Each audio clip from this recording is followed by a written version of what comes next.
Audio desync in League of Legends can be frustrating, but there are several steps you can take to resolve this issue. Follow these steps to help improve your audio synchronization while playing. Step 1. Check audio settings. Go to the game settings and navigate to the audio section. Ensure that your audio output device is correctly selected and that the volume levels are appropriately set.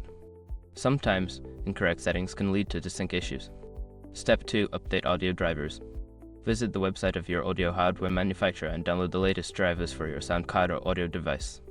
Outdated drivers can cause performance issues, including audio desync.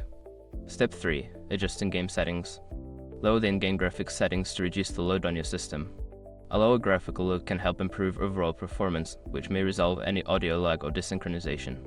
Step 4. Disable background applications.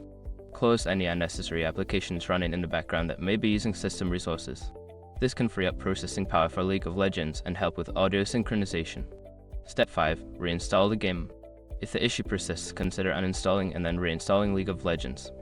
This can fix any corrupted files that may be causing audio desync. By following these steps, you should be able to reduce or eliminate audio desync in League of Legends.